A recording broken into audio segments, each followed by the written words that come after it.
मोदी सरकार के तीसरे कार्यकाल का पहला बजट टैक्स पेयर्स के लिए शानदार साबित हो सकता है। एक दिन बाद पेश होने जा रहे पूर्ण बजट से उम्मीद की जा रही है कि उसमें करदाताओं के लिए कई राहतों का ऐलान हो सकता है। आइए देखते हैं कि वित्त मंत्री निर्मला सीतारमण से इस बजट में टैक्स पेयर किन 6 बड़े राहतों की उम्मीद कर रहे हैं। वित्त मंत्री निर्मला सीतारमण ने इससे पहले वित्त वर्ष 2023-24 के बजट में टैक्स से जुड़े जिन बदलावों का ऐलान किया था, वो सारे बदलाव नई कर व्यवस्था में किए गए थे। सबसे पहले तो नई व्यवस्था को डिफॉल्ट टैक्स रिजिम बनाने का ऐलान हुआ था, जो इस टैक्स फाइलिंग सीजन से लागू हो चुका है। Income tax return filing portal पर खुद ही न्यू टैक्स रिजिम में फाइलिंग करने का विकल्प मिल रहा है। जो tax payer old tax regime चुनना चाहते हैं, उन्हें अलग से डिक्लेरेशन देने की जरूरत पड़ रही है। वित्त मंत्री ने पिछले 5 साल में बजट में नई कर व्यवस्था रिबेट को 5 लाख से बढ़ाकर 7 लाख रुपए करने का प्रस्ताव किया था। यानी नई टैक्स व्यवस्था में अब 7 लाख रुपए सालाना तक कमाने वाले टैक्स पेयर उन पर इनकम टैक्स की देनदारी नहीं बनती है। उनके साथ ही टैक्स स्लैब में भी बदलाव किए गए थे। टैक्स स्लैब की संख्या घटाकर 5 की गई थी।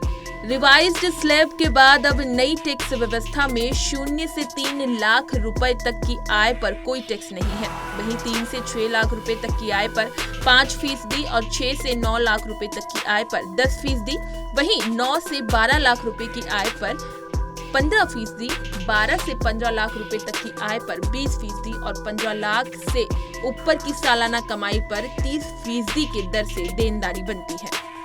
इस बार ये 6 बड़े बदलाव हो सकते हैं। पहला, इस साल के बजट में भी सरकार से इनकम टैक्स के स्लैब में बदलाव की उम्मीद की जा रही है। दूसरा, डिलॉयट के अनुसार 30% के टॉप स्लैब को घटाकर 25% किया जा सकता है। तीसरा, टैक्स पेयर्स के लिए बजट के बाद TDS कटौती यानी टैक्स डिडक्टेड एट सोर्स कम हो सकता है।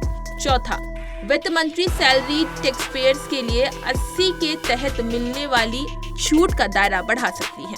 पांचवा, स्टैंडर्ड डिडक्शन को बढ़ाकर 60,000 रुपए से 1 लाख रुपए तक किया जा सकता है। आखिरी और छठा, NPS और HRA आदि पर इंडक्शंस का दायरा भी इस बार बढ़ सकता है। संसद का सत्र 22 जुलाई से शुरू हो चुका था और वहीं आर्थिक समीक्षा 2023 से 24 को पेश किया गया था। उसके बाद आज यानी 23 जुलाई को वित्त मंत्री निर्मला सीतारमण बजट पेश करने वाली है।